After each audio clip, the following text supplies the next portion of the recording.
Good morning India. दोस्तों नमस्कार। दोस्तों आज की मेरी कहानी बहुत ही इंटरेस्टिंग है, एक किराएदार की है और ये कहानी रेखा की है। तो चलिए रेखा की कहानी को हम शुरू करते हैं।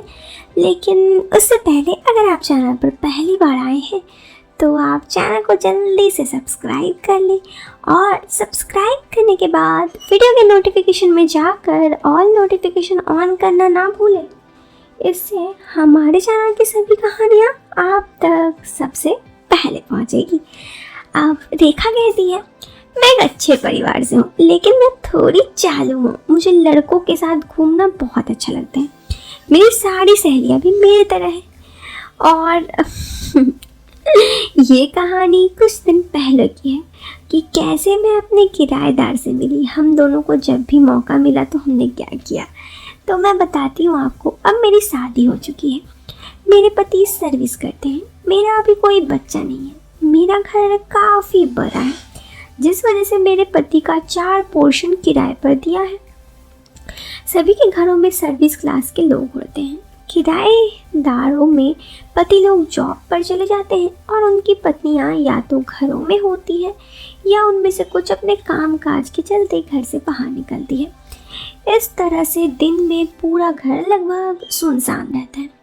वैसे मैं अपनी सभी किराएदारों से बहुत अच्छे से बात करती हूँ, लेकिन मैं क्या करूँ, बहुत बार मेरे दिमाग में कुछ अजीब अजीब सोच आती है।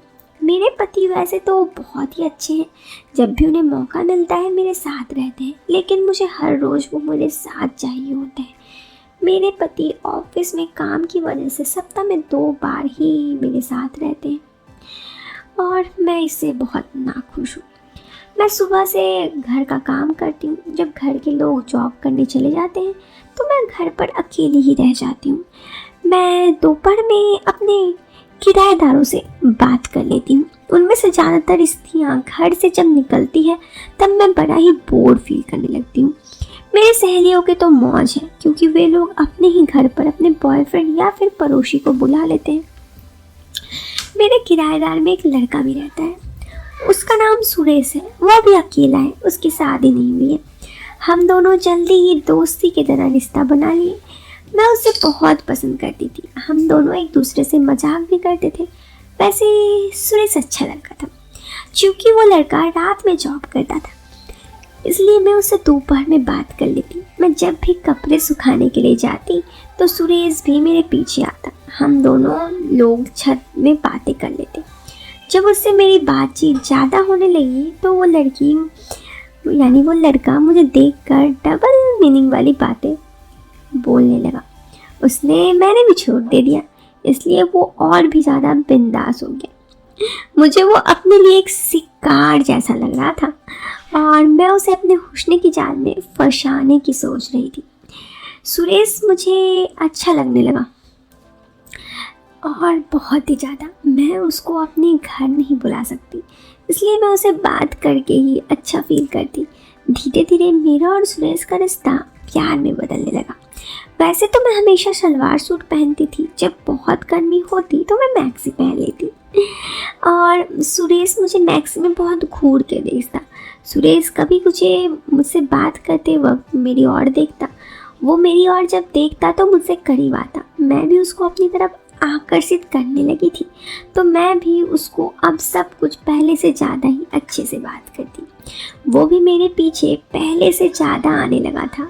मैं ये जानती थी कि वो मुझे पसंद करता है। हम लोग कभी कभी एक दूसरे से बात नहीं कर पाते तो एक दूसरे को देखकर स्माइल ही कर देते और हमारे स्माइल में भी एक गहरा राज छिपा होता। तो बस मुझे या सुरेश को ही समझ में आता। सुरेश से किराया उगाने के लिए मुझे उसके पास जाना नहीं पड़ता था। सुरेश की सबसे अच्छी बात तो ये लगती थी कि समय पर वो अपना किराया मुझे दे देता, इसलिए मैं भी उसको किराए में छूट कर देती। कभी कभी सुरेश से बात करने के लिए मुझे उसके रूम में चली जाती। मैं देखती वो अपने रूम को अच्छे से रखता और मेरे पति भी उससे काफ़ी खुश थे। उससे हम लोगों की कोई शिकायत नहीं थी। उस दिन मेरे घर पर कोई नहीं था।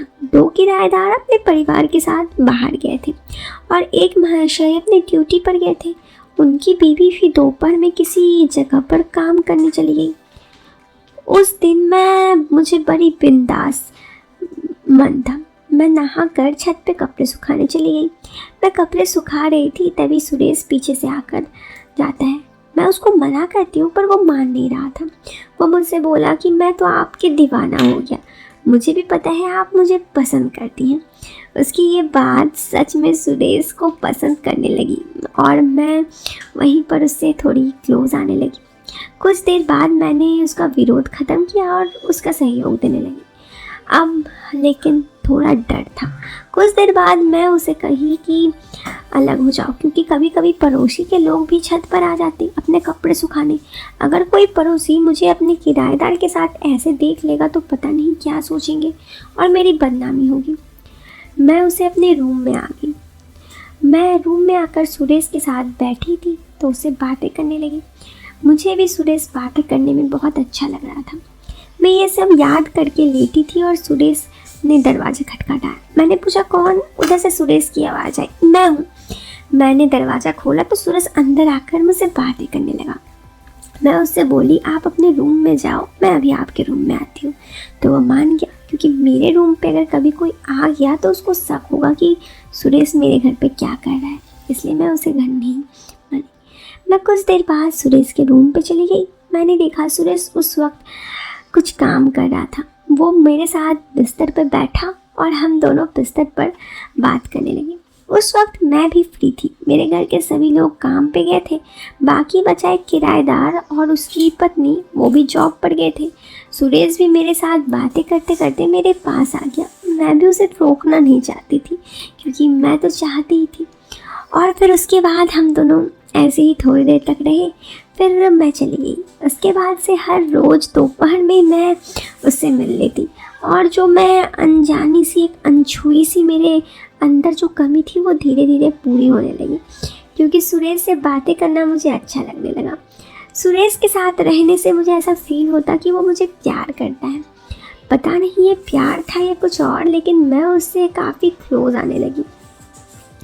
उससे बातें कर कर ये मुझे समझ में आ चुका था कि मैं उससे बहुत पसंद करती हूँ, लेकिन हम दोनों शादी नहीं कर सकते थे, क्योंकि मैं शादीशुदा थी। मेरा अभी तक कोई बच्चा नहीं था, लेकिन मेरे पति को हम बेमतलब का बात नहीं कर सकते थे, इसीलिए। लेकिन जो भी हो, सुरेश के साथ हर दोपहर वक्त बिताना मेरी ज़िंदगी की सबसे अच्छी पहल थी, जो मैंने दोस्तों आप सबसे शेयर की। आप क्या सोचते हो? क्या मैं ये गलत कर रही हूँ या सही? कमेंट बॉक्स में अपना जवाब जरूर देना यार। वीडियो पसंद आए तो वीडियो को लाइक करना, साथ ही चैनल पर पहली बार आए हैं तो आप सब्सक्राइब कर सकते हैं। मैं आपसे मिलती हूँ फिर एक नए वीडियो में एक नए टॉपिक के साथ। तब तक के लिए बाय बाय, टेक केयर।